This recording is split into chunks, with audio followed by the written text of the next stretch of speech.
This podcast contains detailed plot spoilers, adult language, and mature themes. Listener discretion is advised.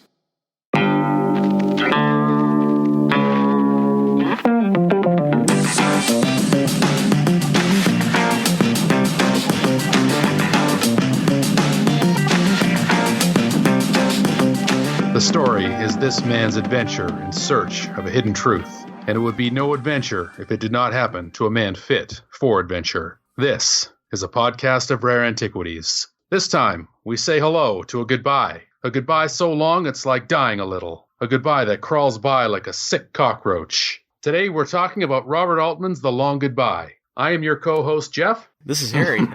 Hey, man, welcome back to the show. Another timely episode. How's it going? Good. How are you? Yeah, doing good. Just trying to get in the spirit of things here a little bit. Yeah, today we're going to talk about 1973's The Long Goodbye, directed by Robert Altman. As it is our custom to reminisce a little bit. Tell me about your, history or awareness of this film. No awareness whatsoever. Never heard of it. Aside from a special cameo, which I'm sure you'll bring up later. I have seen Elliot Gould in a couple of movies. I am aware of him, but seeing him in a role like this, I believe, is definitely a new thing for me. But I seem to recall, for some strange reason, he was kind of a big thing in the 70s, I think. I'm not sure. Yeah.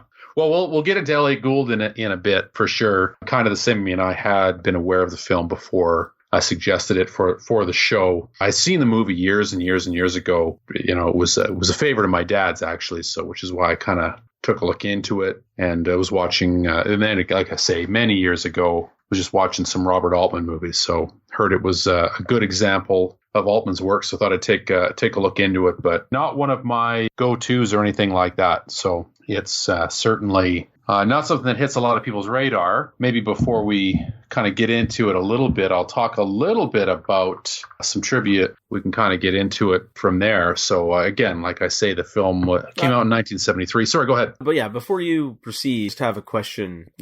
Whether you can classify this in the genre as film noir. I'm not really sure if it properly fits into the traditional niche of that. It kind of does, yeah, in a sense. But is this something that is more of a genre to your liking? Well, for you personally? Yeah, that's a good question. So the genre, this would be classified now as neo-noir. So film noir, so a good example of film noir when we did a few episodes ago, typically, you're looking at black and white films, you're looking at often a detective story.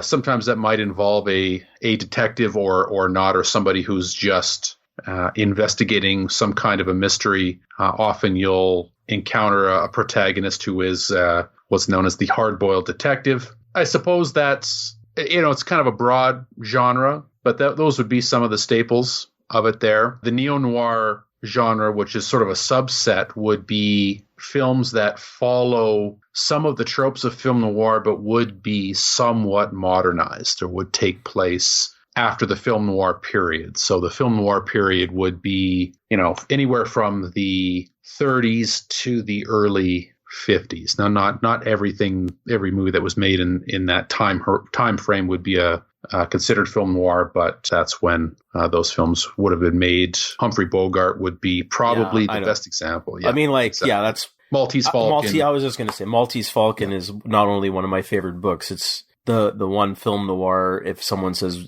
a genre film noir movie, what's your favorite one? Maltese Falcon. Yeah. Hands down. For sure. I love that one, right? And it's a great book too. Absolutely. Yeah. But I mean, like Chinatown, I know you're fond of that one. Mm-hmm. I'm assuming we can pretty much classify that. Does that go into the film noir? I'm assuming that it's neo-noir. See, now that's a good point, because it would have been, the Chinatown was made in the 70s, so it kind of so it's made in more the neo-noir period, but because it's a period piece, it takes place. Yeah. It would probably be classified as film noir, but a modern film noir. But because this one takes place in the 70s and was an update of a noir story, not film noir, but a noir story, we would call this a neo-noir. So, yeah, another example of a neo-noir film. I don't think you're a fan, but The Big Lebowski would be sort of an example of a neo-noir film as well. For those who are familiar with that picture, there's probably a couple of films from the Coen brothers that would fall into that genre as well. Mm-hmm. Get the alcohol in as much as you can. Yeah. Because it's a long goodbye. It is very long goodbye. I'll hit you with a little bit of trivia before we get into the synopsis here, just to sort of set the mood. So this was, again, like I said, released in early 1973 in March. Very limited release. The initial release was such a gigantic failure that the studio actually pulled it from the very few theaters it was in an attempt to find out just what the hell to do with it. Different ideas were floated around the studio, anything from extensive reshoots to re-editing, redoing the editing, the ending, you name it. In the end, they actually decided to keep the cut of the movie as is, but alter the marketing campaign, the original marketing campaign, build this as a more traditional detective style story. So they retooled that a little bit and re-released it in October of that year, 1973. The reviews were a little bit more positive, but the box office was still quite poor. Hard to come across the box office numbers now, but by what I could account for in my research, The Long Goodbye grossed about $959,000, and I couldn't find the budget, but considering an early 70s movie, that would probably cost more than 10, around 10, I would say. I would say so, especially with a director like Robert Altman at the helm there. It wouldn't have been cheap to produce this film here. So certainly this would have been considered a flop. No question about it. So, all right, well, let's get into the plot synopsis. Any other thoughts before we dive in? No, I mean, again, just the only real curiosity thing I have from this movie is more just because I didn't bother doing the research. I'm wondering if is just Elliot Gould himself. Like, I've seen him in post-90s stuff he's typically, I hate to say it, typecast as the older Jewish gentleman. Yeah. Father figure, grandfather figure. He's kind of just fallen into that kind of stereotype. But as I said, I seem to recall he was a bigger deal when he was younger, and here he is starring in his own vehicle. This is his movie. He's the lead. Yeah. And he's pretty much in every scene, I think. I did watch this movie a few days ago, but just the one time. But I think he is in every single scene. Whether that's true or not, you can maybe let me know if you recall. But just going back to Elliot Gould, was he something of a star during that time? I'm just curious. Good question. I think Elliot Gould never quite achieved what we would call sort of superstardom from a Hollywood standpoint, but he is I think, probably one of the quintessential examples of a working actor, and probably at the upper echelon of working actor. His IMDb profile has 179 acting credits. He is still working today at the age of 78. So I'm just curious. You've used this term in a few podcasts. He is a working actor. Are you just basing it based on the number of films he's appeared in? Or are you kind of giving him a sort of some kind of distinguishment or respect because you feel he's earned it just from the sheer volume of work? Or do you actually think he is good at what he does? Okay, that's a fair question. So, because you've used this with other actors in previous podcasts. Now you keep using it, so now I'm curious as to what you really mean by it. So usually what I'm referring to is a few things when I use that term. So one, certainly the number of credits acts as a plus in the column, simply because if you suck, you tend not to continue on in that in your career. You don't get that much work if you're not that good. So that's one thing. So just the number. Two is longevity. So not just the number of credits, but how many different eras you can kind of occupy. As you and I know, right, we watch a lot of movies, and year by year, decade by decade, movies change. The style of movies change. The directors change, studios change, studio heads change. There's so much going on that I think it's a testament to the actor. They change and they don't change. Ask J.J. Abrams. Well, yeah, but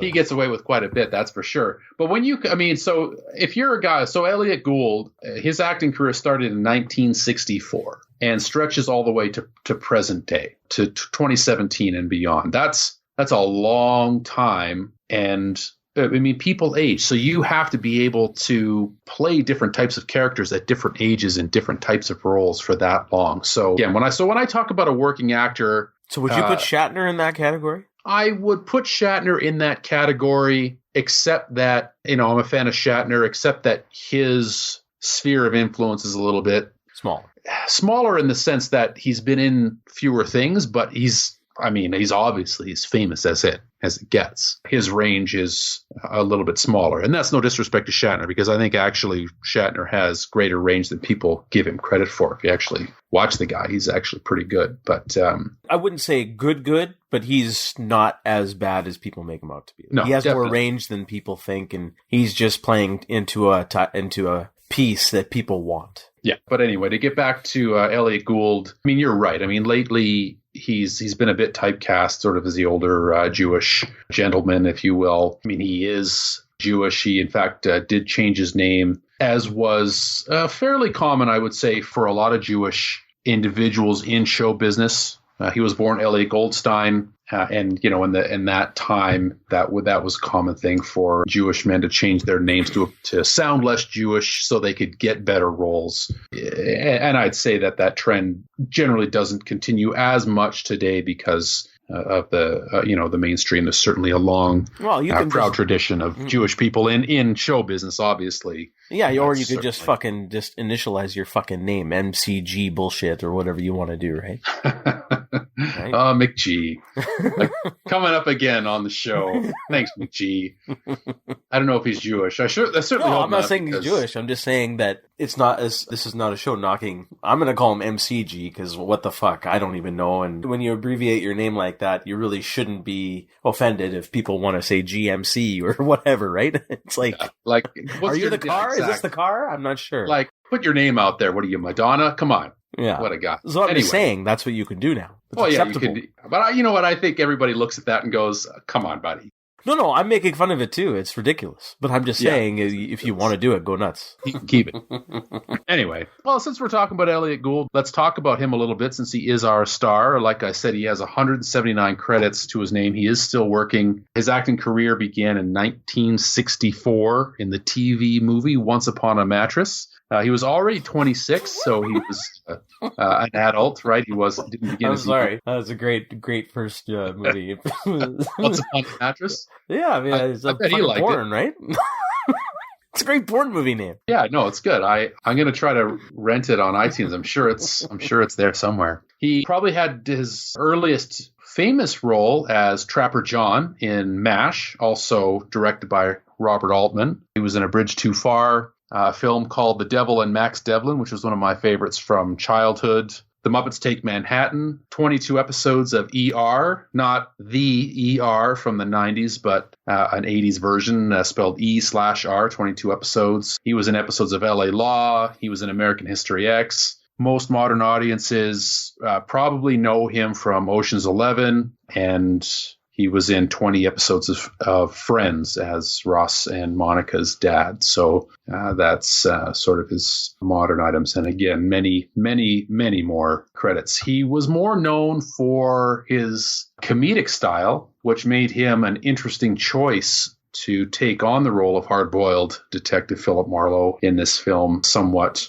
more controversial decision since the role had previously been played by Humphrey Bogart himself in The Big Sleep some 20 years earlier. So certainly an interesting choice for the role. So we'll come back to some trivia later. Let's get into the film. You ready to go? Yeah, let's do it. All right. The Long Goodbye.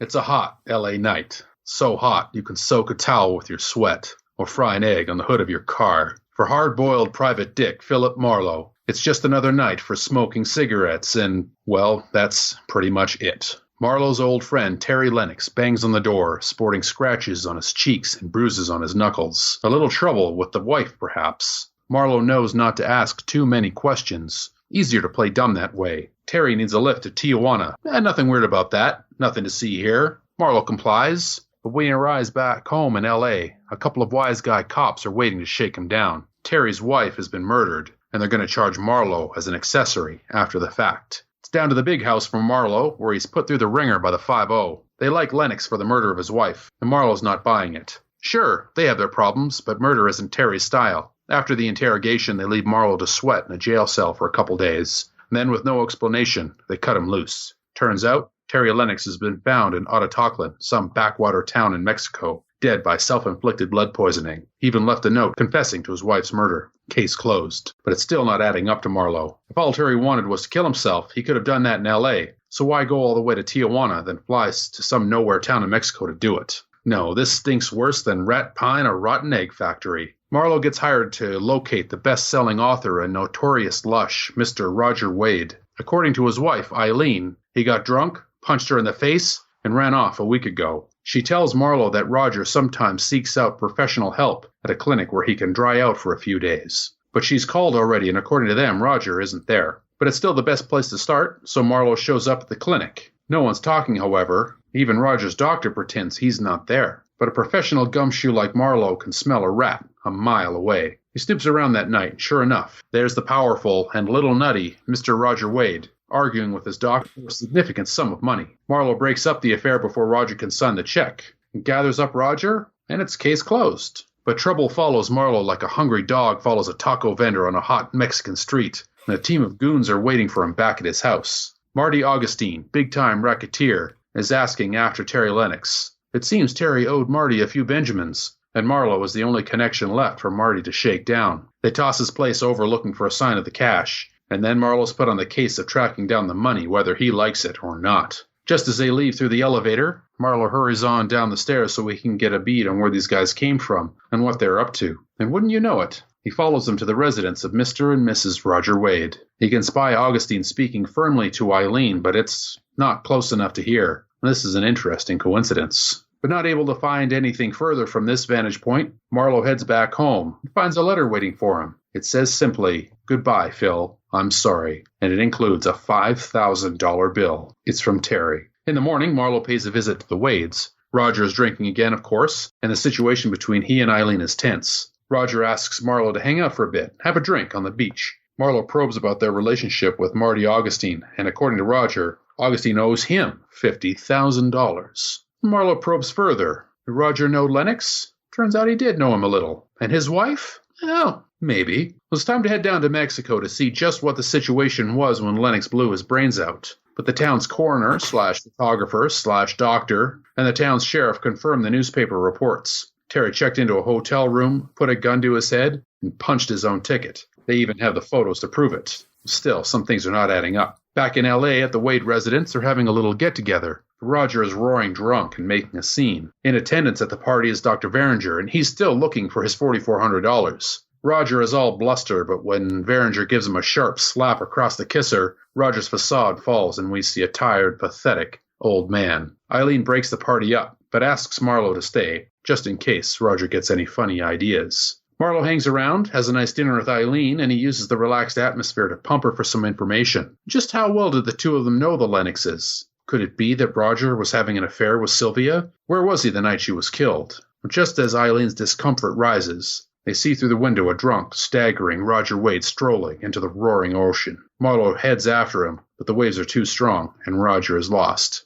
The cops arrive, and Marlowe is half-past hammered, but he continues to press Eileen about Roger's involvement with Sylvia Lennox. Roger is big, a drunk, and has a bad temper, just the sort of man who would be willing and capable to beat Sylvia Lennox into a bloody pulp. Yes, she admits he was having an affair with Sylvia, and Eileen believes Roger killed her. Marlowe heads to visit with Marty Augustine again, this time at his office. After an odd exchange, they find the $5,000 bill on Marlowe's person, exactly like one of the 3 $5,000 bills in the bag in Lennox's possession when he left for Mexico, according to Augustine. This certainly doesn't look good for Marlowe, and one gets the impression that things are about to get messy. But just before a shirtless Conan the Barbarian pops Marlowe's skull like a ripe grape, Marty gets a delivery. It's a bag full of the missing cash. Case closed, at least for him. After getting laid up in the hospital for a few days on account of acute speeding car accident syndrome, Marlowe heads out again to see Eileen, but she's long gone and her house is getting packed up. Everything seems to be getting tied up in a neat little bow. A little too neat. So it's back to Mexico one more time. Marlowe arrives and discovers Terry's suicide was faked.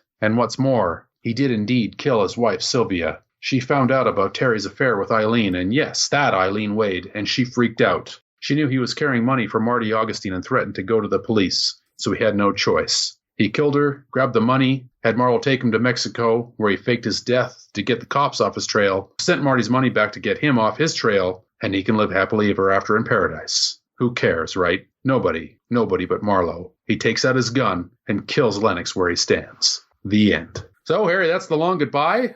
Just from the plot synopsis, what are your initial thoughts? Typical type of murder mystery type of... I mean, I haven't seen so many film noir type of detective stories. I've seen a few, but the story's fairly straightforward and simple with a fairly predictable twist.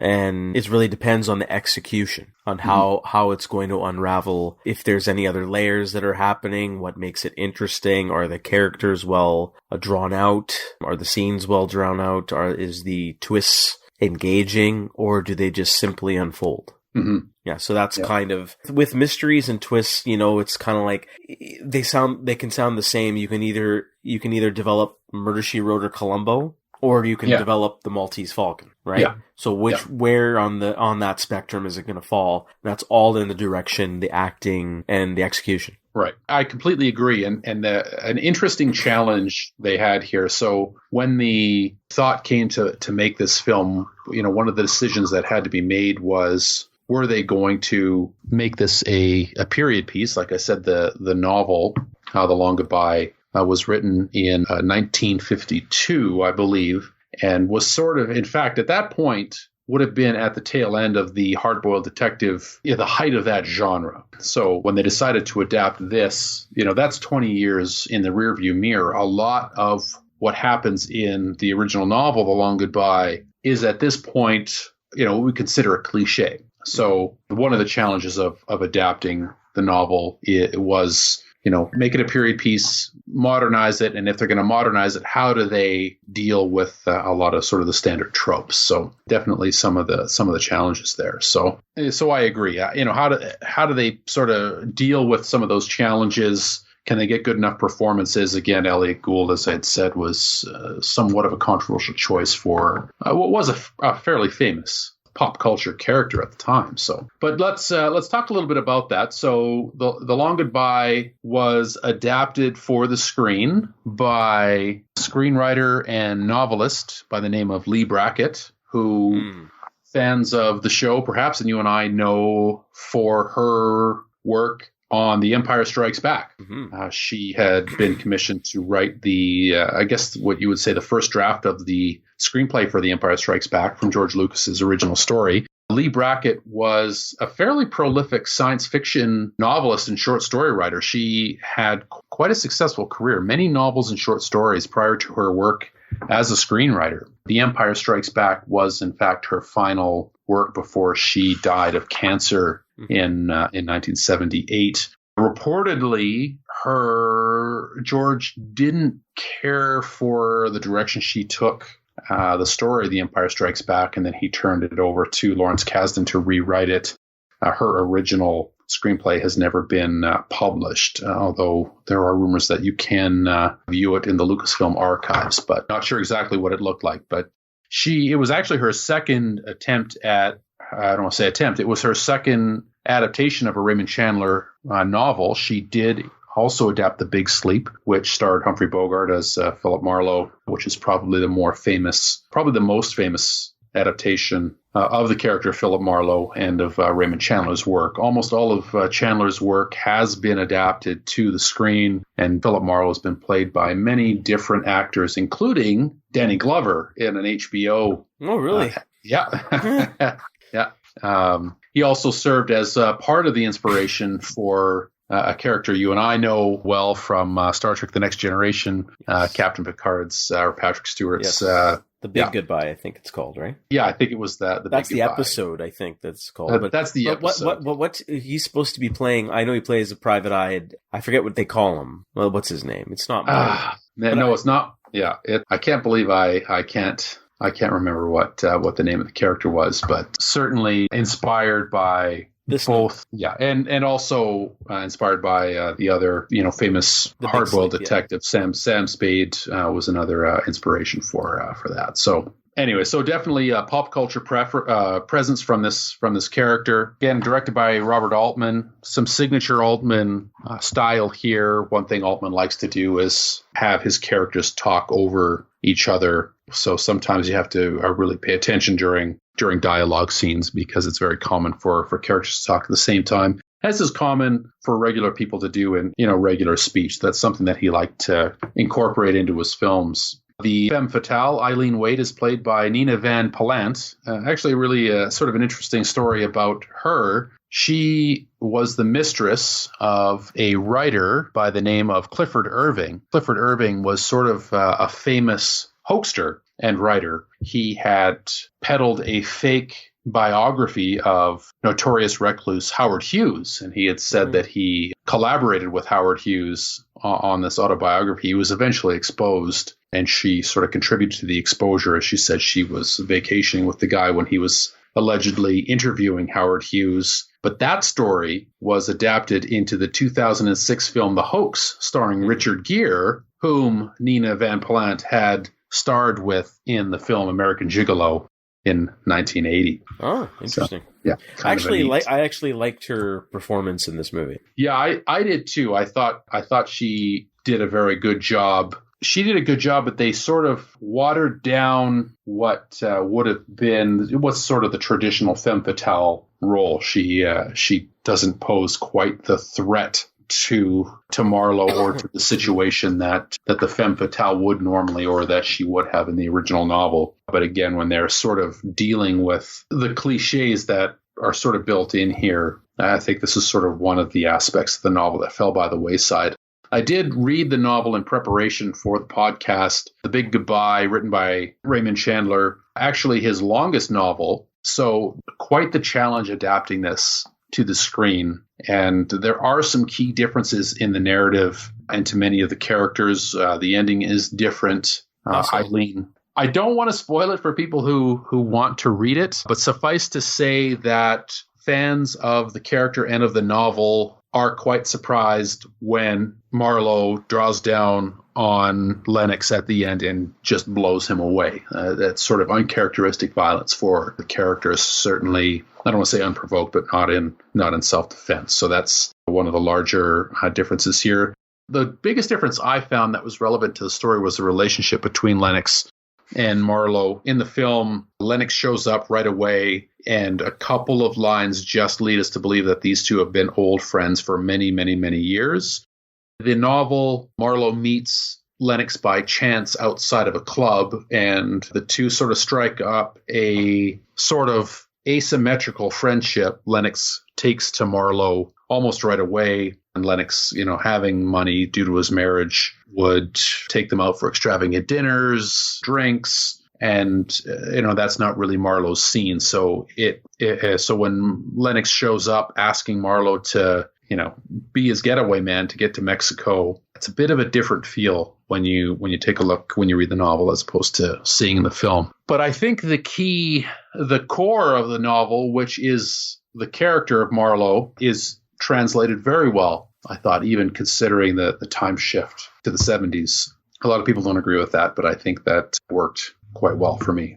So anyway, let's kind of get into to the film here. Any other thoughts before we dive in? No, let's dive in. So we open, Marlowe's wakes up in bed. All he's been doing is smoking cigarettes. He's got problems with his cat. Heads out in the middle of the night to buy some cat food. The cat, anybody who owns a cat or has owned a cat knows that they're a little fussy with their food. So I thought this was kind of a funny way to open. As he gets home, we get Lennox arrives. We see him pull on the gloves in his car before it goes up to Marlowe's house there. His knuckles are bruised up. His face is scratched. He's obviously been in some kind of altercation. There's the girls in the apartment sort of across the way there who are all topless all the time. What did you think of this opening here? I mean, they're kind of trying to set the stage. None of this is in the novel. So this is squarely a portrait of 1970s Los Angeles. What are your thoughts on the setting? Just to open. Well, I like this entire opening sequence, setting the character, setting who Marlowe is. He has a couple of, quirks. He talks to himself. And as someone who does that, like I sometimes find myself, if no one's around, I'll just end up talking to myself about what I'm doing, or talking to the dog, or he's talking to the cat. And it's relatable. It's a quirk. It makes him slightly interesting and endearing at the same time. And I like that. The setting itself, I enjoyed. You get to see his apartment. You get to see where he's living. You mentioned the girls. I mean, yeah, LA lifestyle, 70s. I mean, probably could still be LA today. I mean, that's LA. So it sets it semi-realistic. I mean, it's setting the tone and who he is, and he's a private eye, and it shows he doesn't really have a lot of interest in just hanging around these girls. I mean, whether he's just so used to it because it's the setting, or he himself has no interest in it. And I find that's kind of an interesting concept in establishing his character, and then his relationship with Eileen later. Didn't think too much of Terry's entrance, but before that I enjoyed that he's trying to still fool the cat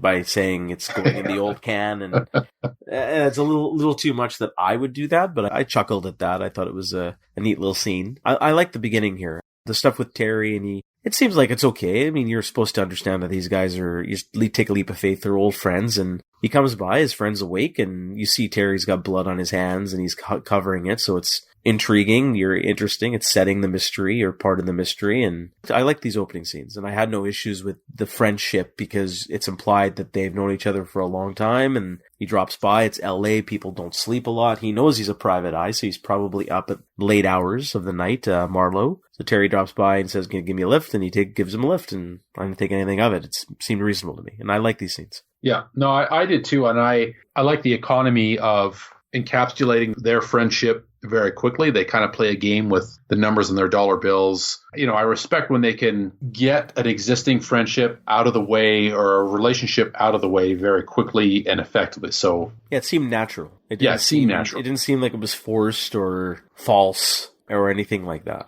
We can get to it without a bunch of setup. Mm-hmm. And I like that. I think it was effective there. The scene with the cat, again, like I thought it was entertaining. Again, it's not in the novel, but according to, and I haven't read this myself, but according to Robert Altman, he didn't really read the novel itself, and he instructed his crew to read some of the essays and letters from Raymond Chandler as opposed to the novel. And this bit with the cat is a story from one of Raymond Chandler's letters, as he recounts something that happened to a friend of his, specifically about the food. But anyway, so he takes Terry. They drive to Tijuana, to the airport in Tijuana, where Lennox presumably gets on a flight, heads out. Marlowe heads back to his house, and there are the cops waiting for him there.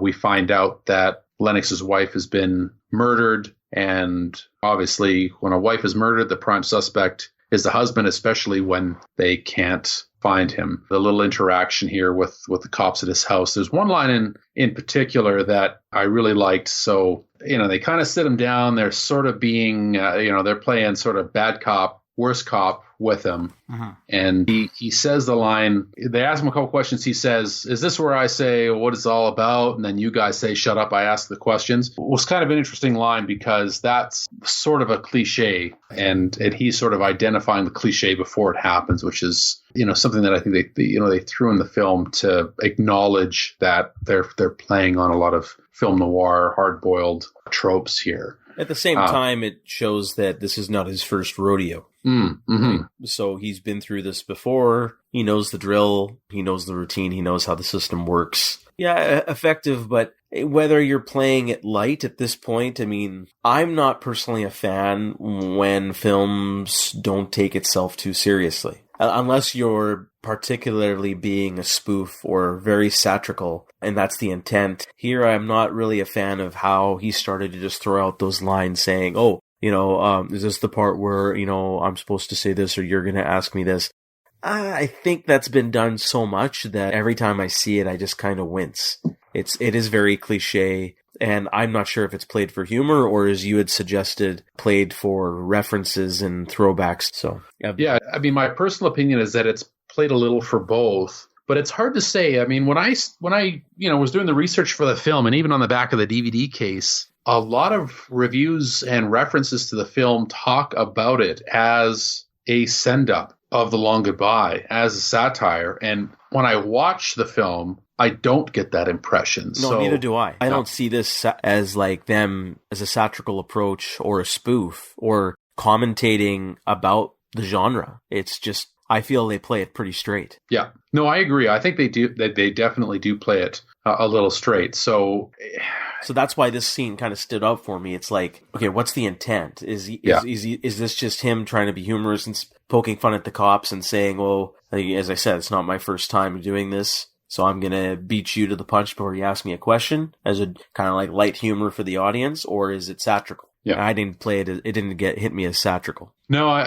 you know what I mean? When I think back on it, it's hard to say. I think there's a couple layers here because it's almost like they're using the character. So, Elliot Gould's in character as Marlowe. He's taking it seriously, and this is how Marlowe would take the situation. Because in a modern version, John McClane, you're sarcastic and kind of a dick all the time, no matter what. So even when things are over the top, you kind of treat everything as if it's over the top, and you're worn out from it. So I wonder if they're using the character in that respect, but it probably doesn't come off that way. So it's hard to say. They take him back to the police station. He gets interrogated. Again, we get some sort of signature Robert Altman, dialogue lines over top of each other, language that we wouldn't use these days. They question his sexuality. They go into it, but basically they just throw him in jail. He protests that Terry Lennox would have been capable of killing his wife. So, we get a couple of scenes here. He doesn't seem too concerned to be thrown in jail, too concerned about anything they've got on him. And eventually they cut him loose. He runs into a reporter after 3 days. Before you go on, you just mentioned 3 days. So he was held for 3 days without evidence of any kind. Yeah. I found that kind of strange, even for the 70s. I think for the 70s, that was a thing that you could do. Maybe. I don't know. I was like, really? I mean, you got nothing on him. So it's just a guy who's run away, whether he's accomplished a murder or not. You have no evidence because you don't know if Terry did anything. And you can't find Terry. So why are they holding Marlowe? I don't know. I found that kind of a little loose, but that's just me. Yeah, and perhaps that's a bit of a throwback. Again, going back to the novel where when the book was written, there were no such thing as Miranda rights, police. Maybe you're right, yeah. Rights were a lot broader. You could be right. And that's probably, if this is if this portion is more of a faithful adaptation from the book, then that explains it. Yeah, which it is. This is what happens in the novel. So, and even then, I mean, that, Miranda rights, I think, came out of the, mid to late 60s. So this could be, well, again, having not lived in the United States in the early 70s, hard to say for sure. But anyway, so he gets out of after a couple days, and he learns that Lennox has been found dead in Mexico, apparent suicide, left a note confessing to the murder of his wife. So as far as the police are concerned, it's all good, case closed. But he's not ready to kind of concede that his friend was capable of killing his wife. From there, he eventually gets hired, takes on a missing persons case, to find the best-selling writer, Roger Wade. So he's hired by Wade's wife, Eileen. He heads down to their house, learns that he's a drunk, got violent, hit her every now and then, disappears for a few days, goes to a clinic to sort of dry out for a bit. But now this time something seems to be off. He's gone for a little bit longer. And this is the introduction of what would be the femme fatale, played by Nina Van Pallant. Clearly this is our love interest for the film, or any conventional film there. This would be our love interest. So you said you enjoyed her performance. Any other words on Nina's performance here, or the character of Eileen Wade? No, I thought she did a very convincing job of playing a battered wife, fearful of her husband. But she still had some pride in, she didn't want things to be known too publicly. Like, we get to see scenes later of her not wanting their relationship or details of the relationship being put out in public and things like that. Like when she finally talks to her husband, he's willing to just like let loose of everything, in front of Marlowe, and she still wants to keep things private, whether she's putting on a show or not, because as we know, she is the one having the affair anyways. And I still enjoyed the performance anyways, regardless, even though in the back of my mind, you're always wondering, well, there's not too many characters in this film. What's really going on here? and you can kind of see things build up fairly quickly. Yeah. Beyond her performance, I do have a question I have for you. Yeah, I was completely, flew over my head as to how he came to her. So you're saying she hired him. Yeah. My question is, does this make any sense? I'm a little confused as to the motive of her wanting to get Marlowe involved. Because if Terry is gone and Marlowe does nothing in the movie later to really influence her husband's death by suicide, in my opinion, what was the function of her? What was the reasoning? I don't understand why she's hiring him to find him. Yeah. Yeah, so I found this kind of aspect of the story, first of all, a little confusing because I'm saying, how did he end up here? And, because you said she was hiring him. And why? The question is why? I know the reason. She wants to find the husband. So yes, you want to hire, either talk to the police or hire a private eye. But why is she doing this when she's secretly the bad guy? Yeah, I had the same concerns that you have right now. It is very convenient that's putting it kindly, my friend. Yeah. This doesn't make any sense whatsoever. Speaking of Shatner, there's a great Shatner comparison. It's a funny fucking movie, I'm telling you. You gotta watch it. But it's a TV movie, so you probably would never. It's an older one in the 90s or late 90s. I think it's called Dead Man's Island. It even had Bud Bundy in it. That's how terrible it was. And it's like a TV special movie, and he's a famous rich man, and he has family and other friends and relatives and cousins all surrounding him, asking for money. And I guess he's getting older and he might have cancer. I can't remember this movie. I just remember laughing at it. But he hires a private investigator to come and find the killer who's trying to harm him. And it ends up being him. It ends up being him. Yeah. Someone's trying to kill me. It's me. I think you've told me about this before. I don't think I've ever seen it. Oh my god. It's got a great death scene at the end with Shatner. Oh my goodness. That man can do no wrong. Shatner was in an episode of Columbo as well, where he was the killer also, which was a pretty good episode of Columbo. Going back to the movie. So I believe, and I don't think it comes across all that well, but you know what I mean? I try to place the film in its time, in the 70s, and part of his reluctance to speak to the police, just going back to the previous scenes, was, who's going to hire a private eye who squealed to the police on his friend. And in the newspaper articles, it describes how Marlowe didn't talk.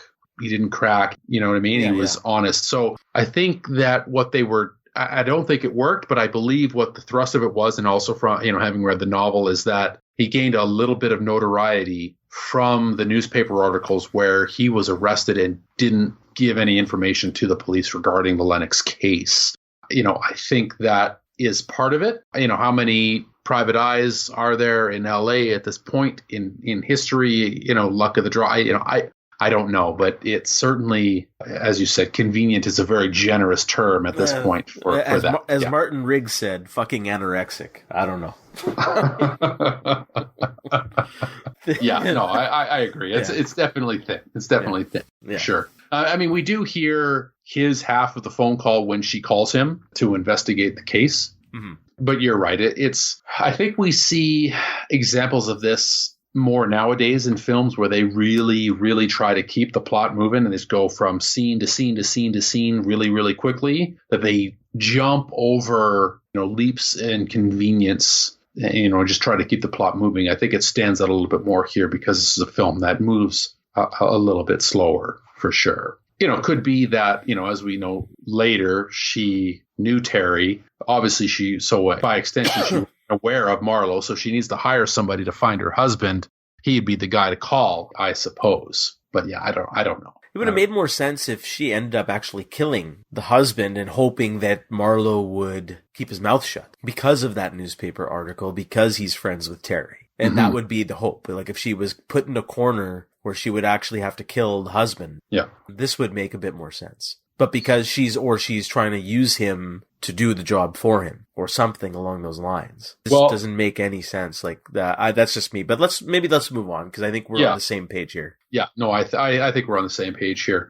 So a clue from House, Marlowe manages to track down the doctor and the clinic where Rogers holed up. and, does sort of a bit of the stakeout, finds Roger holed up in this place, and we get our first look at Roger Wade, and he's clearly not well. He's a big guy, but what I thought was interesting is the doctor, Dr. Veringer, this tiny little guy, funny looking dude, is shaking him down for $4,400 there. He's this tiny little guy, and Roger can't seem to stand up for him. Now, do you recognize this actor from anything? The guy who plays Dr. Veringer? No, he looked familiar, but I mean, I'm going to guess he appeared on a Star Trek episode. He must have.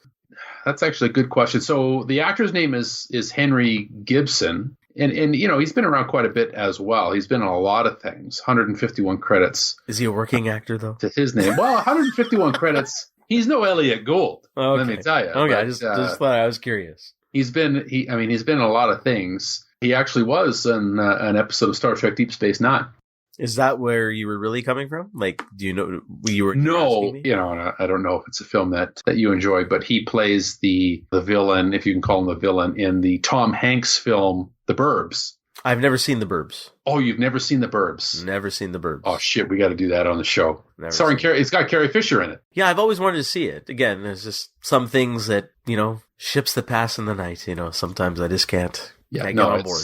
It's certainly not. Well, we can. No. Sometimes those movies are just better than you think they are. Yeah, there were moments. Anyway, Marlowe takes Roger back to his house, sets him back up with the wife. She seems to be eager to keep him around, to keep an eye on him. He's reluctant to do that, but he kind of just wants to extricate himself from the situation. Heads home, and there's a bunch of goons waiting for him at his house. So the big-time racketeer, Marty Augustine, and his gang of goons. And as it turns out, Lennox was carrying some cash for Mr. Augustine, and he wants to know where the money is. So they upend his house. What did you think of Marty Augustine here and this actor's portrayal, as he bashes his girlfriend's face in with a Coke bottle? I didn't mind the actor. I mean, small, petite man trying to act tough. That's been done in many, many movies. Believable. If he is in a position of power that way, you got to hit me in the stomach. Oh, I'm tougher than you think, pal. I did like the scene where you could see it coming from a mile away. Unfortunately, I wish it was filmed a little better, where it was a bit more of a surprise that when he did, not that I'm condoning the violence against women, but I thought it was a decent scene to show and prove himself that, I like the line, I care about this lady and I don't even like you. So imagine what I'm going to do to you. Yeah. So I liked that kind of build up and setup. I thought that portion was effective. This guy's a little weasel of a man, looks the part, acts the part. I think he acted well for the role. He was casted well for the role that was supposed to be. And then I ended up actually liking the relationship between Marlowe and, I believe the guy's Harry, the other, the guy who was supposed to tail him, right? Yeah. So I think I liked that back and forth where, he knows exactly who kind of this guy is, and he's catching him, but he's being nice to him, saying, oh, it's okay. Don't worry about it. You can follow me, but, straighten up that tie, Yeah. No, I really like that. I like that piece as well, where he's like, here's the address where I'm going. In case you lose me, straighten that tie. I thought that was a nice bit of humor there. That was quite entertaining.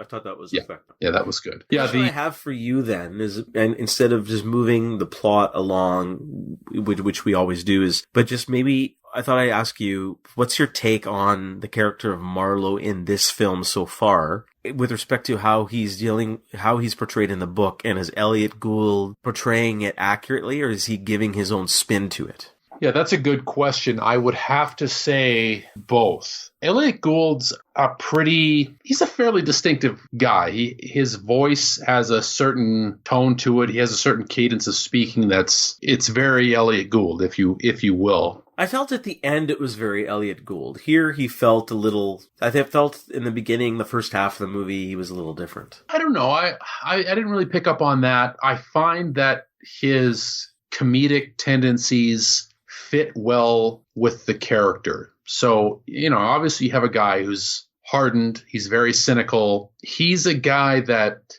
he doesn't give a shit about convention. He seems to be a guy who's about loyalty, about friendship. And I think that Elliot Gould does a really good job portraying this character.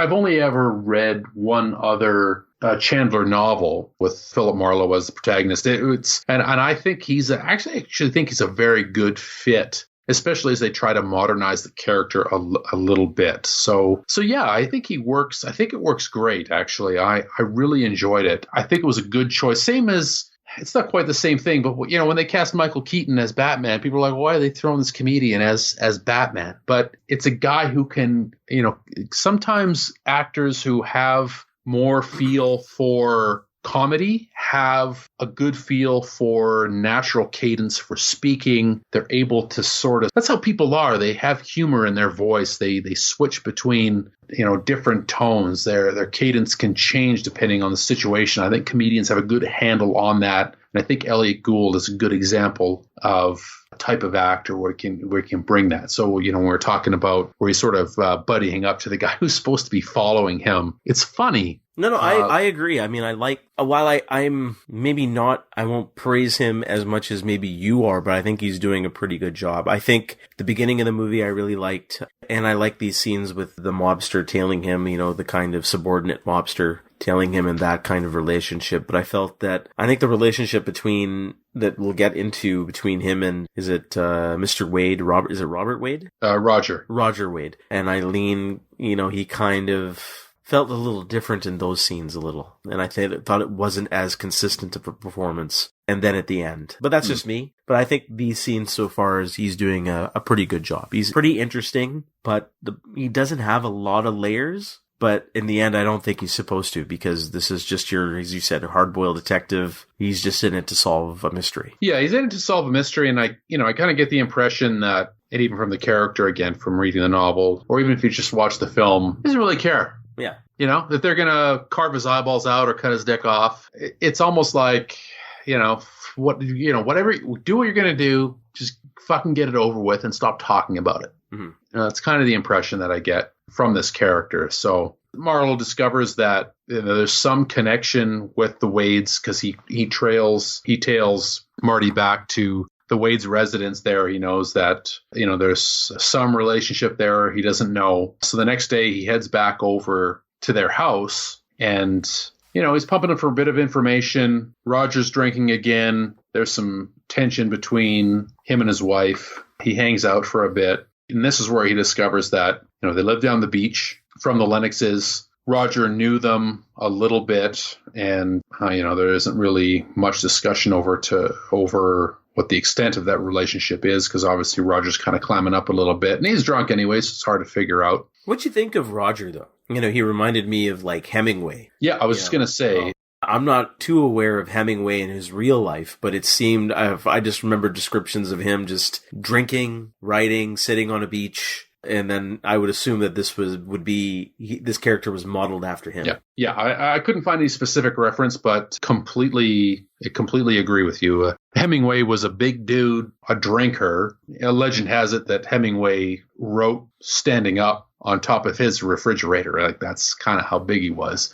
So yeah, that's exactly what I got here. Roger's obviously meant to be depicted as a big, powerful guy, but a huge fucking mess. And I enjoyed watching him.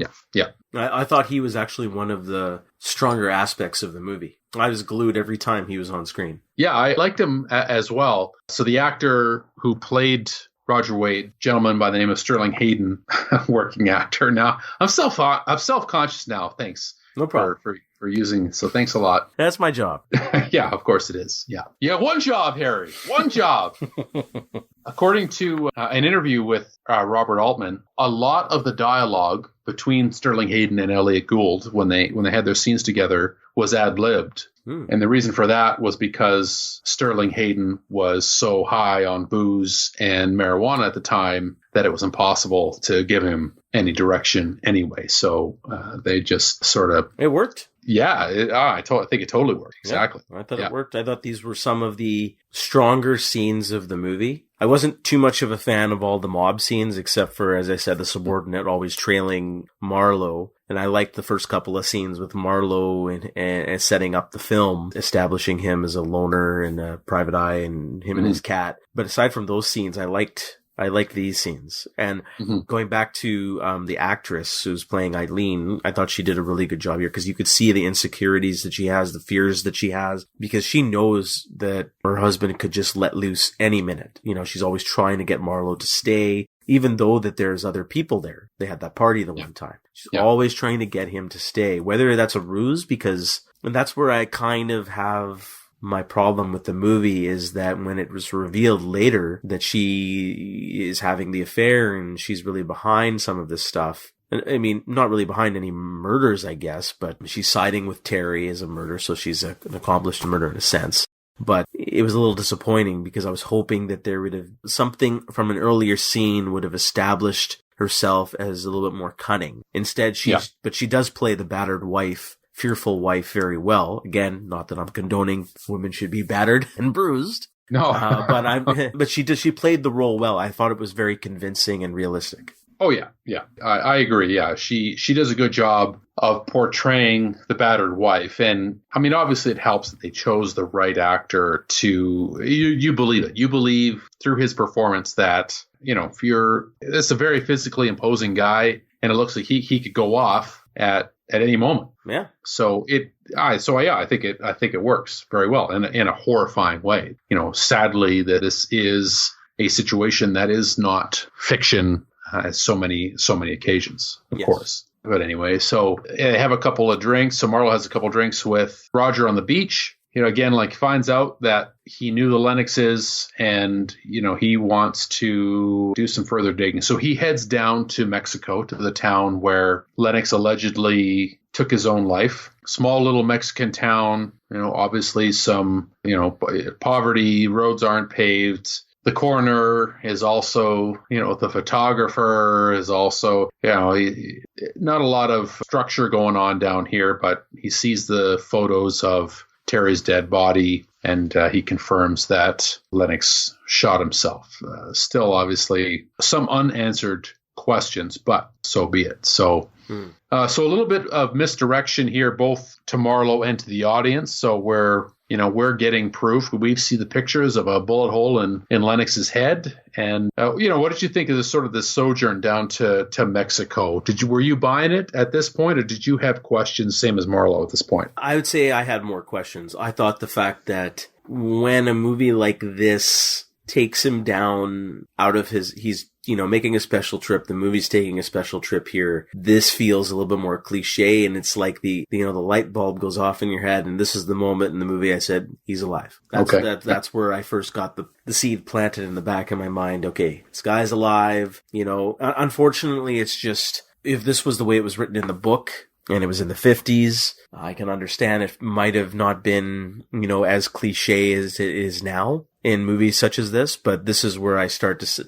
unfortunately, when for us in the year 2016, you're looking for the twist, unfortunately, right? That's true. So it's a little different. So I'm actively, not passively, I'm actively thinking here, where's the twist? There's got to be a twist because this movie just cannot just be just this simple. Because why is he on this case? Why is he here? So then obviously because he's hired by Eileen, then I put 2 to 2 together. Okay, then maybe her and him are the ones behind it. Yeah. That's where the seed was planted. When he went to Mexico, this is where I kind of put 2 and 2 together. So at the end, it didn't surprise me. Yeah, and I think I agree with you there. That's kind of more my fault, and I guess modern audiences can kind of pick apart older movies because these are now even more cliche. Because we're used to it. Yeah. And that's part of what frustrates me about movies nowadays is everything's got to have a twist now. So it's so predictable when you watch modern movies. You're like, okay, well, this is why my cousin and I just want Arnold Schwarzenegger, Bruce Willis, and Sylvester Stallone to just play poker. The whole movie is just them playing poker around a table. And they just stare at each other.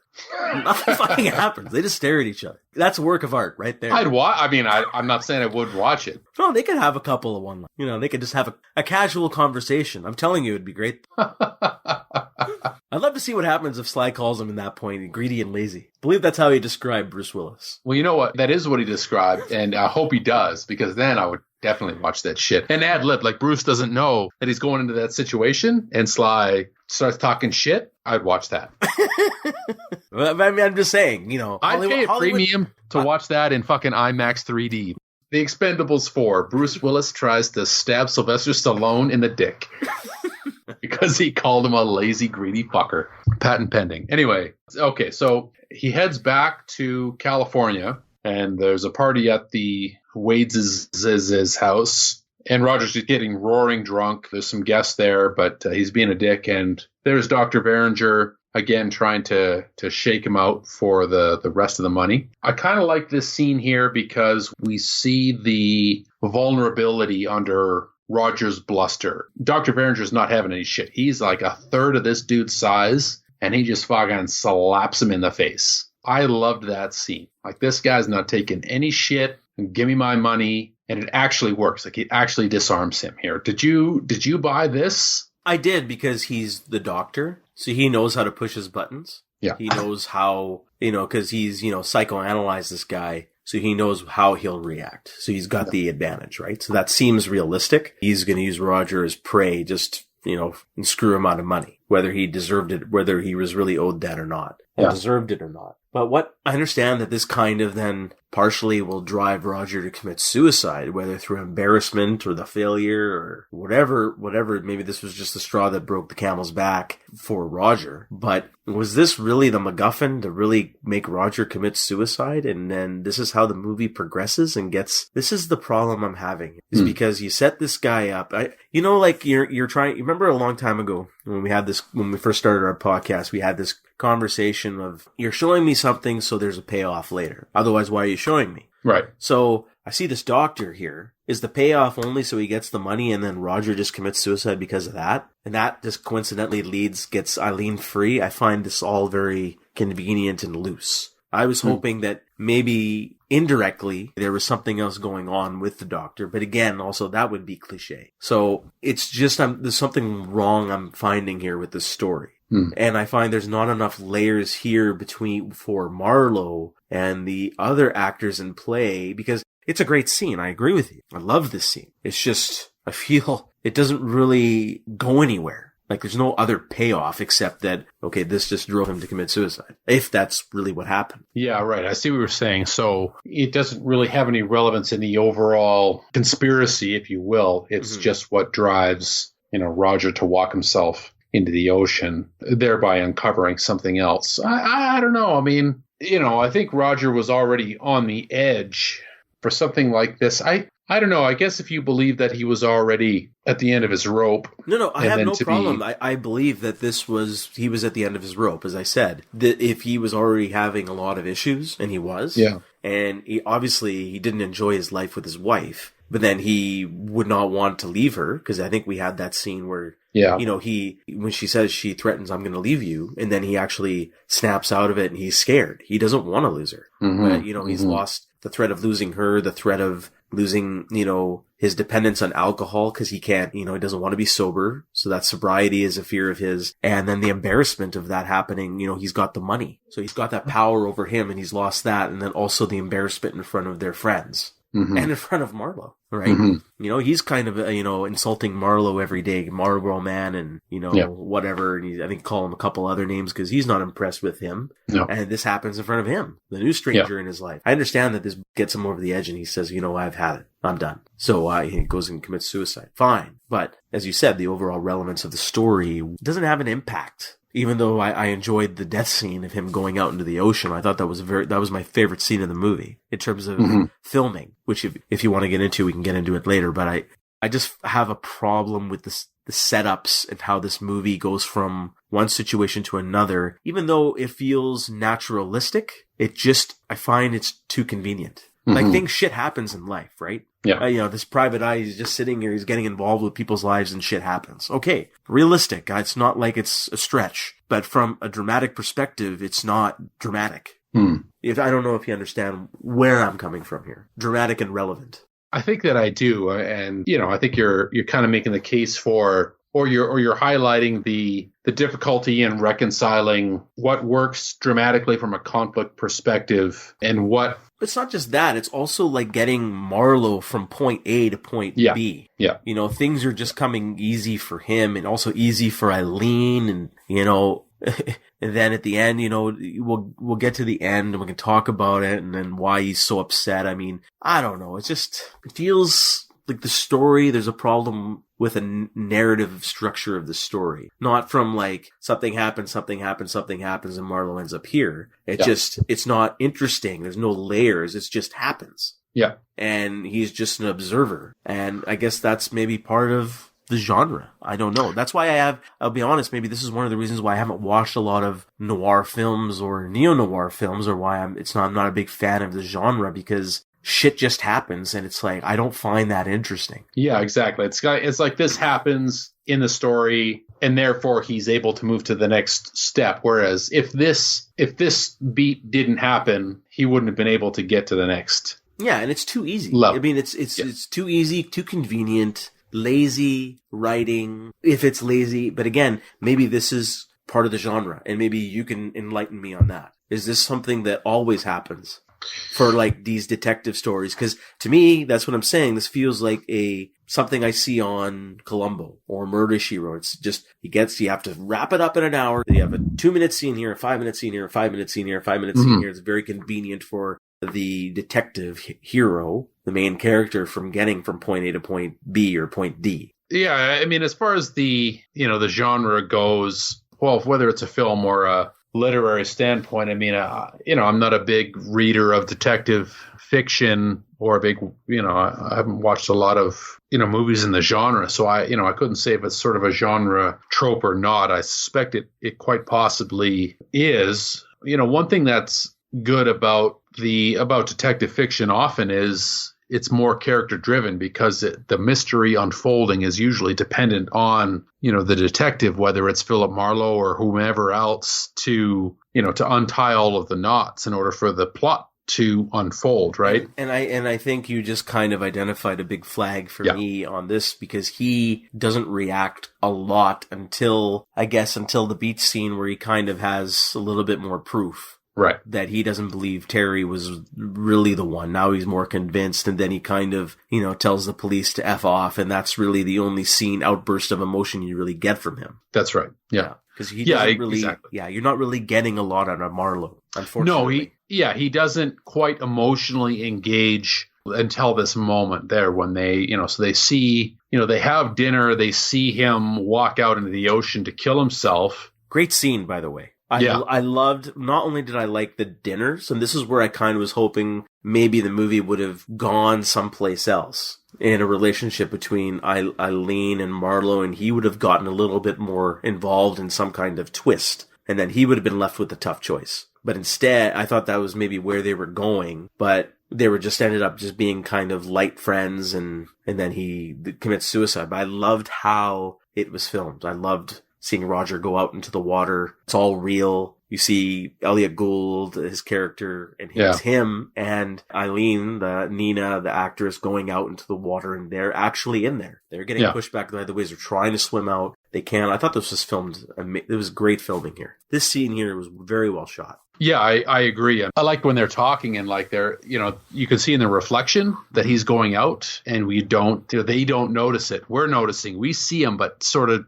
just in the reflection. Yeah, I agree. I think that was very well filmed. And they go out there and very minimalist. It's just the camera, a light, and that's the actors out there. Those are some serious waves. Yeah. That was very good. And, some of the shot, you can still see Roger out there. And then after a while, he's just gone. So, nobody'd ever film anything like that today. There's no. Yeah, yes and no. Probably not. Well, no, it'd be lots of cuts and it'd be probably more a cuts. stunt double and. Well, I'm sure that was. I think you saw like Roger, the actor, whatever his name is, Henry Sterling. Is that what you said? I already forget his name. Oh, Sterling or whatever. Sterling Hayden.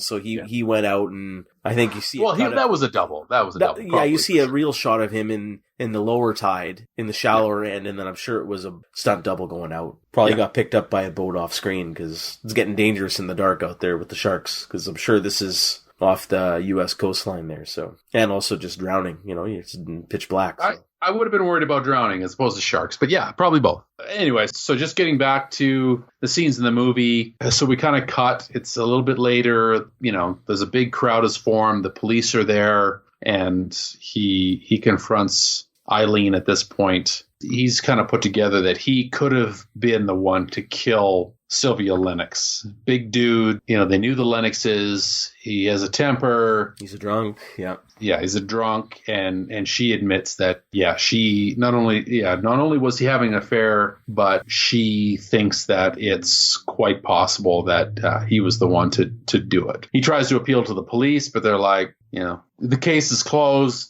Go fuck yourself. Basically, they don't have any respect for this private eye. What I actually liked about this little exchange here is a fairly realistic portrayal of a guy who's drunk but trying to be sober and trying to be lucid. He's sort of slightly slurring his words. I know it's a small detail, but... Which I found a little odd, because if he was truly drunk, I'd buy it. But they just sat down, and he's holding a wine bottle on the beach, but he asked for a beer in the dinner, if you recall. Yeah. And she didn't serve him yet. And even if she did, and we didn't see it because we're focused on Roger, he would have only have had one beer. Well, I think he had already, I believe that he had already been drinking, because he said he was just going to finish his beer out of her wine glass. No, I think she was going to serve a beer. But anyways, I thought he wasn't drunk or slurring his words then. And he was able to get out and go and run pretty good getting to the water. And that I found it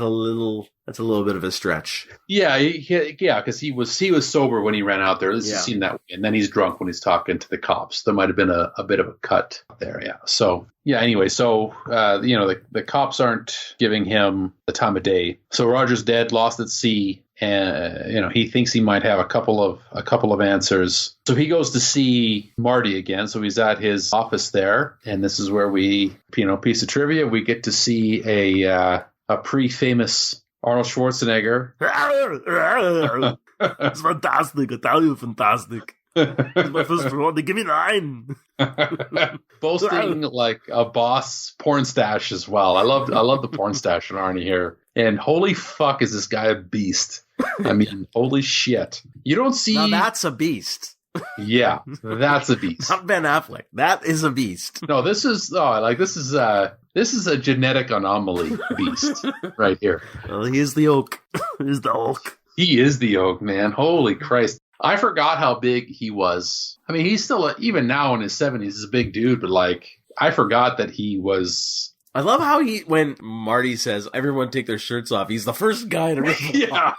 Look at me. His shirt was halfway off by the time he suggested everybody take their clothes off, man. Look at me. And he's first put my pants down. Look at me. It's fantastic. Take a look.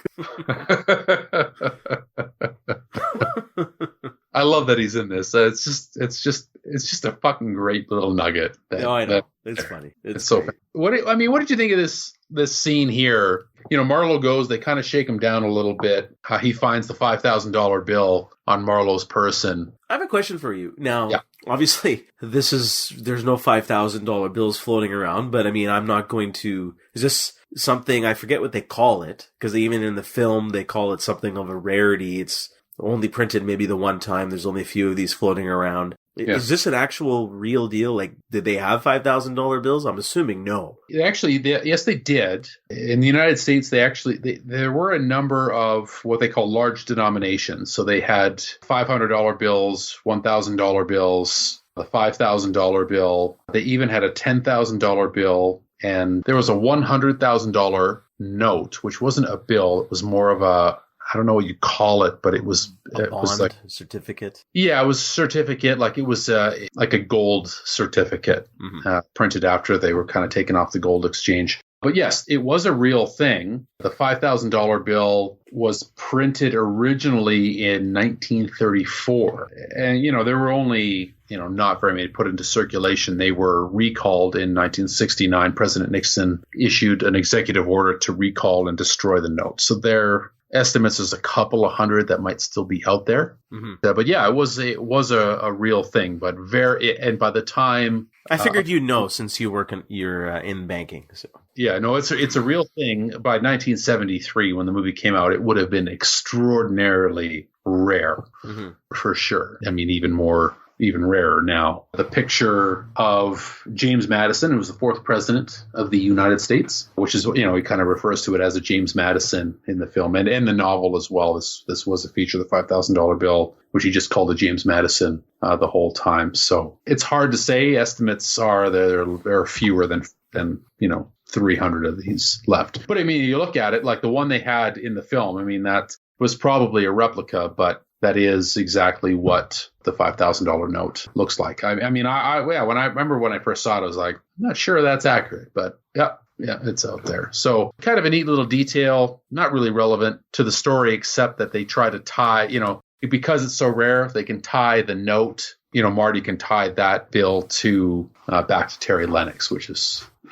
which is the point of having it there in the first place. Yes. So kind of a neat little detail. Here in Canada, we have $1,000 notes, which they don't print anymore. The last series of those, I think, was printed in the 70s. You still see them occasionally, but very, very rare. Obviously, $100 notes is sort of the highest they go. In Europe, the euro, you can get 500 euro notes. That's kind of, as far as developed nations go, that's sort of the maximum that you kind of see. Did you buy the, Marty's like, he's the one who tells everybody to strip down. Mm-hmm. Did you buy this? No. I didn't buy this. No, I didn't buy it. I don't know. And then I think it was just as he strips, that's when the money falls out, right? So, So I think it was just an action. They couldn't think of a better way to maybe have the guy get frisked and take the wallet and, oh, here, boss, here you go. So maybe it was just there. So they say, hey, we got Arnold Schwarzenegger, body Mr. Universe. How can we get his shirt off? So, yeah, I don't know. Yeah, you know what? It kind of felt the same for me. What otherwise is, because you don't hire him for nothing. So we got him. And then, okay, let's have a scene where his shirt's off. What's the best way we could do that? And how can we make him look even bigger than everybody else? So it's like, okay, well, compare them all to the people who are scrawny and don't work out. There you go. Well, I kind of like the contrast, because in the first scene with Marty, he's like, I'm the pinnacle of physical health, or whatever. Go ahead and punch me in the stomach. Then we get here, and he's a dude. Yeah, he's a dude. He looks like Val Kilmer in Batman Forever. He's just a regular guy under all that bluster. Anyway, but Marlowe gets out of a sticky situation. So instead of getting his dick cut off, the money magically shows up at Marty's office here, and Marlowe's free to go. We get the scene where he's chasing after, he sees Eileen she's in her convertible in the street, and he's running after her. She won't stop. He's calling after her, and then he basically gets run over by a car. Didn't she just run over him? She didn't run over him. Oh, that was, because I was going to say that didn't make sense to me, but then that's good thing that's not the case. I thought it was literally that she ran over him. No, he was running across the street to try to catch up again, and somebody else, just a random car hammered him in the middle of the street. So he ends up in the hospital. He's laid up for 3 days and gets out, heads back to her house. And we get to the house, and they're basically, there's movers there. They're moving out. The real estate agent's there. So she's gone, and at this point he decides, okay, it's time to get to the bottom of this. Heads back to Mexico, and this is when he's kind of piecing everything together again, and figures out that the suicide was faked. That Terry's still alive. Tracks him down at his place. He's chilling in his hammock there. Approaches him, confronts him. Turns out that all along, Terry was in fact the one who murdered his wife. He was the one having the affair with Eileen, and the wife found out. Well, the wife found out because Roger found out, told his wife. She freaked out. She knew he was carrying or running money for Marty, threatened to go to the police, and then he killed her, took the money to Mexico, faked his suicide, wrote the confession to get the cops off his trail, sent the money back to Marty to get him off the trail, and, sends for Eileen at some point after Roger kills himself and everything's typing. Marlowe doesn't apparently take too kindly to being jerked off like this. Pulls out his gun, bang, he's dead, and movie's over. So that's a long goodbye. Yeah, So- I didn't mind the shooting scene. It makes sense. There's justification, because Terry calls him, well, I knew you'd be kind of the patsy because you're kind of a loser. And then, he didn't take kind to that. And he said no one would care. And he goes, well, I care. And shoots him. And it's justified. I like the scene where he kind of slowly pulls it out. And I think Elliot Gould played that scene off pretty good. I like that. But what I did not like after that is his kind of singing in the rain dance as he's leaving the premises. And, I think he passes Eileen and he was kind of calmly walking, which is fine. But then he starts kind of going does his little Dick Van Dyke stuff as he's continuing down the road after that. And that's how the movie ends. I didn't like the Dick Van Dyke happy dances he was doing. Felt that was kind of out of character because, that's just a small little nitpick. It's not like he clicked his heels together. Well, he was kind of like doing his little, pulling out the harmonica. He did. The harmonica. He did do actually a little hop skip and a little thing, and he starts pumping his hands in the air in celebration, and it's a little happy little moment for the hero, and it's like, well, the tone didn't feel right. He pumped his arms in the air? Yeah, he did. Sure? Yes, 100% sure. Watch it again. All right, I'll go watch it again. Yeah. There was the harmonica, which was a little forced because he picked up the harmonica from that rando in the hospital. Yeah. Which was a little weird too. It was not necessary. No, none of that was necessary. No. Hoping for something else, but from that guy in the hospital, I thought, okay, who's this guy? That might be interesting, but nope. Yeah, that was just a mechanism to get the harmonica. Which didn't make any weird. Sense. Yeah, no, really weird. No, that didn't make it. That didn't make sense. Yeah, that was then not only that, it was you could have just seen the harmonica on the side desk, but he actually has almost like a 2-minute conversation with him, and he can't hear what this guy's saying. He's going, ugh, and it's like, oh, I'm just going to take your harmonica. Thank you. What was this? I don't know. Yeah, that was weird, wasn't it? I didn't understand why that happened at all. A little odd. Very odd. A little odd.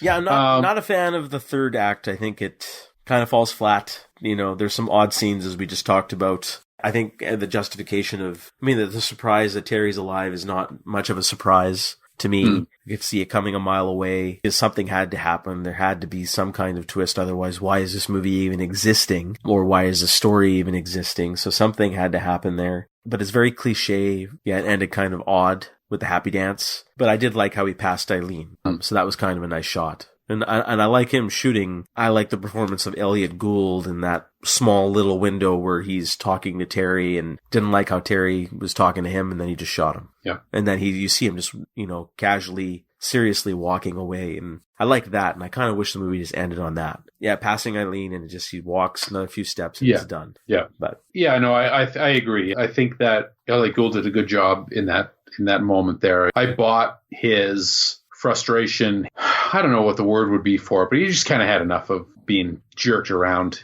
here, and he wanted to see justice done in a sense, but he also justice, but you know what? Fuck this guy. Mm-hmm. Fuck him. Boom. What's interesting, I think, is in some of the marketing materials, if you look at the original poster and you see Elliot Gould holding a gun, almost looks like James Caan. Kind of looks like James Caan, who has also played Philip Marlowe. Mm-hmm. On the DVD case, you've got Elliot Gould on the beach holding a gun, which never happened in the movie. Yeah. And that is completely out of character for if Philip Marlowe is not a violent man, does not use a gun. So, kind of just goes to show you that, how marketing kind of works. He's got to have a gun. Yeah, or one could say something had to happen for the audience for some kind of payoff. No, I agree. Something had to happen. And I think that's why that gun is there. Well, because I think it's a little dishonest in the marketing material. It's a little dishonest to show him holding a gun, but I understand why they do it, because if he's not holding a gun, who is this guy? You can't have him just sort of standing there smoking a cigarette, because that would be the accurate thing, just to show him fucking lighting a match off of every material. And that'd be a cooler poster, honestly.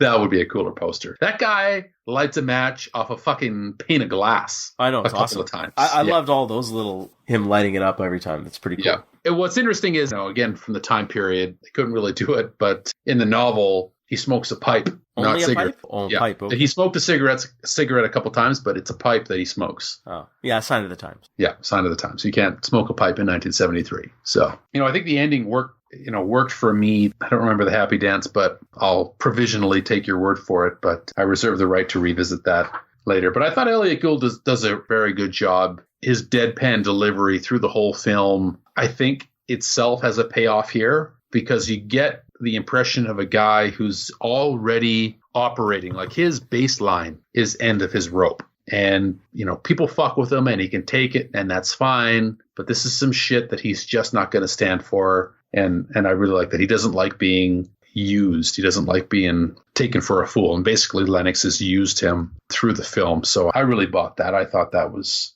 I didn't mind the payoff. The problem is because, and we've even talked about this, is he just kind of doesn't give a fuck as a setup for the character. He's a little hard. He's been around the block. He's a loner. You were meant to believe he doesn't care until the end, and I guess that's kind of the twist, which is nice to see, but it's not that engrossing, because I meant to believe he just doesn't give a fuck anyways. So doesn't mean that much to the audience. It's more of just the dramatic shock that he shoots him is kind of where the payoff is. Because if he doesn't really give a fuck, then why does he shoot him? Well, I think the reason, because he doesn't give a fuck, but he spends the whole movie defending Terry. He tells people there's no way he did it. He spends time in jail. No, I get it. It's just all of that. And it's like, I did all of this. And you screwed me for over. you. And because one of the things that he actually does care about is loyalty and friendship. And those are the things that are undermined, that Terry undermines. And I'm assuming that's got to be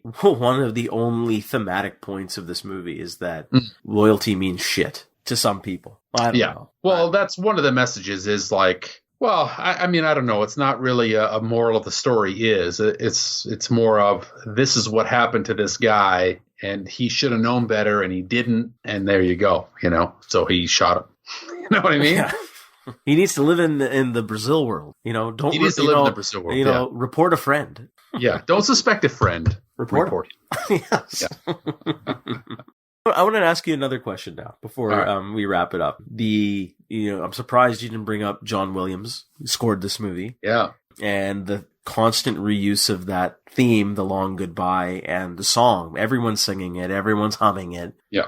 And then obviously it's a Let 'Em Off. It's a theme that John Williams uses, which is no surprise. He picks a theme, because he kind of wrote the theme, and then he uses it as kind of the melodramatic music. But then it doesn't just stop there. People are singing it. It's on the radio. Characters are singing it. Marty sings it. Roger sings it, I believe. I think even Marlowe kind of hums it a little bit himself. And it's everywhere. What did you think of that use, and why, and was it effective? Yeah, that's a good question, because, I'm watching the movie and I see John Williams' name pop up. I'm like, oh, great. I mean, it's John Williams. Like, obviously the score is going to be great. And it's really only this song that permeates. Just from my research, it seems that, it's kind of by design to be a minimalist score. And really, it's just this song. It seems that Altman kind of wanted it put together in this way where sort of different arrangements of the same music. But,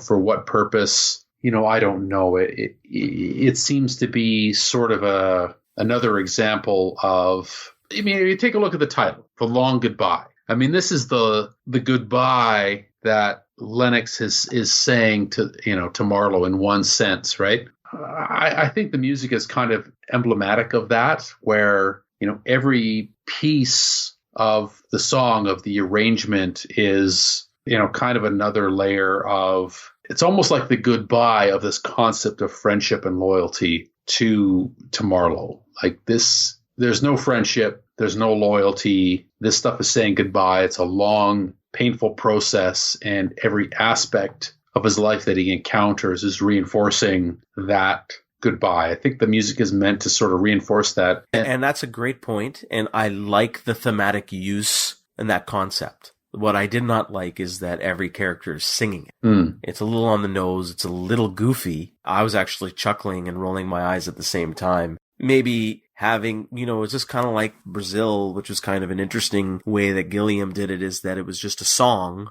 and just it's stuck in your head. So maybe he could have heard it on the radio after learning of Terry's death, and that's just stuck in his head, and maybe only Marlowe is kind of humming it himself. And then obviously John Williams is kind of adding to that through an orchestral score with that theme, even if it was minimalistic, I think that would have been more effective. What I hated was that every fucking character was singing it. Yeah, because that wouldn't happen in reality. No, right? It's just dumb. Oh my God. It's a stylistic choice, and I think it backfired. I think it was terrible. That's Altman, in my opinion, I think. That's Altman making that decision. Well, and I would say it's most certainly Altman making the decision. Yeah, I see what you're saying. It's hard. Because then if this is really the long goodbye for just Marlowe, he should be the only one really hearing it in his head or humming it to himself. Like, as I said, he could have heard it originally on the radio. And after that, it's just stuck in his head because he's lost his friend. Yeah. And then that's the theme through the movie.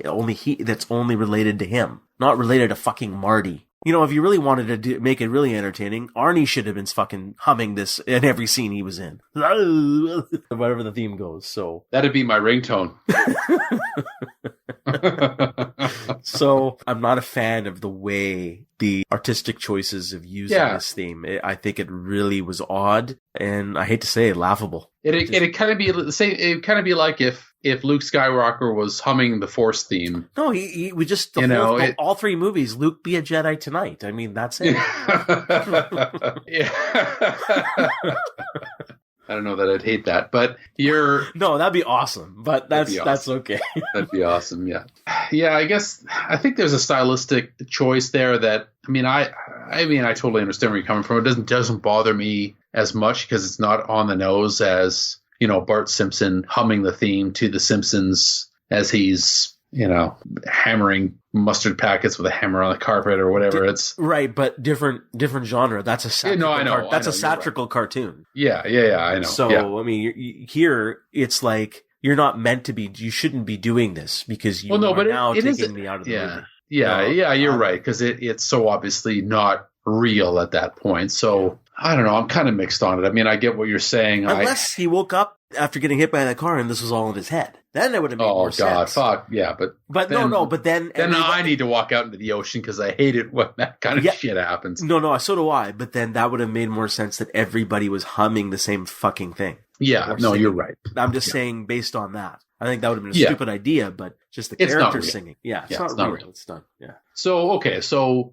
talking about Robert Altman there, let's just talk about his style and direction absent of the choice with the soundtrack. What are your thoughts on style? I need a comparative. I just, off the top of my head, I don't know how many movies of his I've seen. Are there any other famous movies that he's done that I can compare it against? Well, I don't know if you've seen MASH. I have, long time ago. Okay. Movie, More recent items, I suppose. He directed Gosford Park, but that was 2001. So that's a while ago, which, I didn't mind that one myself.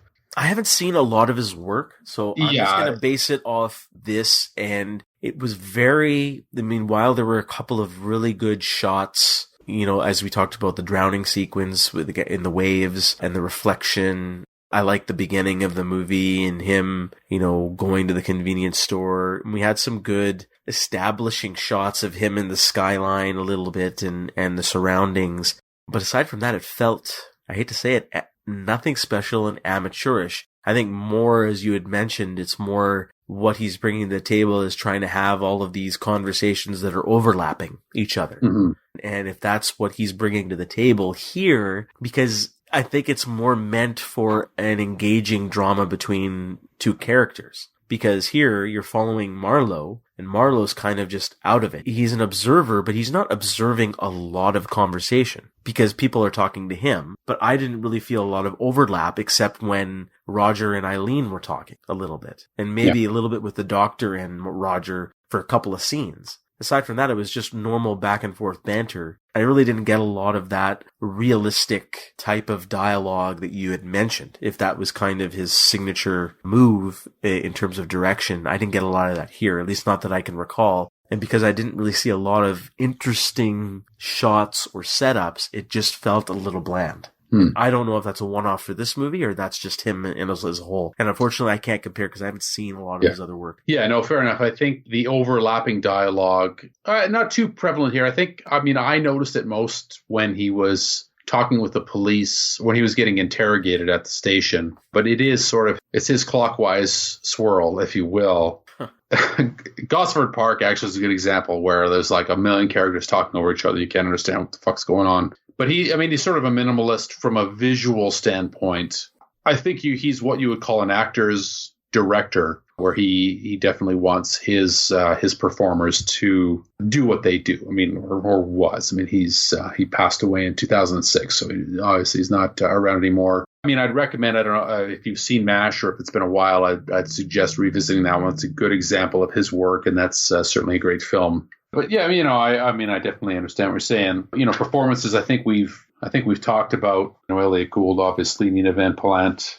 We've kind of tackled that. What about the writing? I mentioned Lee Brackett. Typically, she was a very prolific science fiction author. So how did you find the writing of this film from that perspective? Hard for me to say. This is, again, I haven't seen a lot of her films, and I know there were a lot of changes for Empire, but she's still got a credit. I can't compare this to Empire, unfortunately, because Empire is my favorite movie of all time, and I don't know how much involvement she had in the end in terms of the screenplay after Kasdan took a hold of it. But for this, it just felt nothing special, unfortunately. Mm-hmm. You're just a generic movie in terms of the dialogue. Nothing. There wasn't really anything witty or interesting. I know you like the banter when he's being interrogated with the cops. And again, because we've seen it so many times, it's cliche. So yeah, it feels a little cliche. And the only thing I struggle with there is, when is it cliche? The movie's made in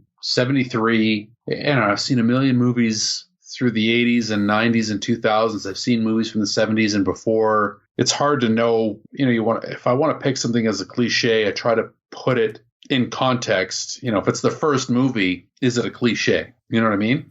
Or do I think it's a cliche because of the movies that I've seen since it was made? Yeah, no, it's interesting, but in the end, we are part of our time, so we have to judge it. People who, it's just like we complain about people who don't like Star Wars. How Star Wars is boring to some people because fuck those guys, man. Exactly. So then the people who first watch movies like this and saying this is brilliant for them, but we find it a little slow and cliche, or we poke holes at it, they're going to say, well, fuck us, right? So it's the same thing. Yeah. We're a product of our time. So for us, unfortunately, it is cliche, even though we're trying to say, well, is it truly a cliche because it didn't come first? So you can give it the respect that it deserves, but even then, I think by the time you've hit the 70s, this has been done to death in, black and white noir movies. Yeah. So I still am on the record thinking that it is cliche. Yeah. There's nothing new that this movie is bringing to the table. No, and I think that you're probably right there, because an interesting choice to want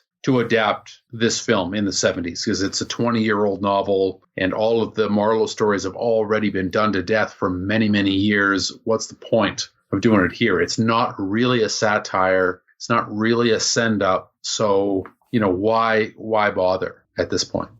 Right, in the 70s. So let's get to your recommendation and rare antiquity evaluation. Harry, is this a rare antiquity, and would you recommend it? Unfortunately, have to say no to both. I think it is definitely not a rare antiquity because, as I mentioned, it's nothing new here. Been done to death before, done better before. There are things to enjoy. There's small sequences, small little nuggets to enjoy in this movie, small little scenes, a couple of moments of good performances. The direction is bland. There's nothing that I find interesting here. The acting is okay, nothing great, nothing terrible, but I find there's a lot of holes with the story, which is the main beef here.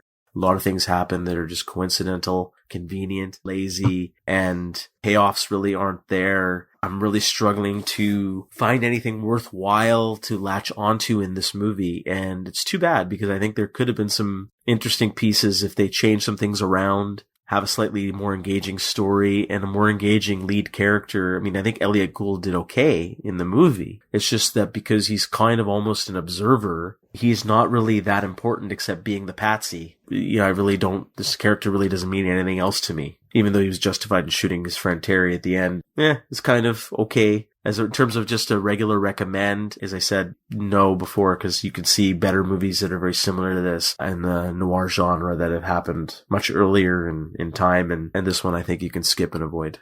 I think I agree with a lot of what you said. I think there's a lot of squandered potential here. It's a shame that they didn't do more here. I actually want to recommend it because I'm a fan of Elliot Gould's. I think he does a really good job here as Philip Marlowe. I think the character himself and Gould's performance is worth the price of admission. So just to classify your recommend, is it like a strong, mild, weak? No, I'd say it's a middle of the road recommend if we're classifying it.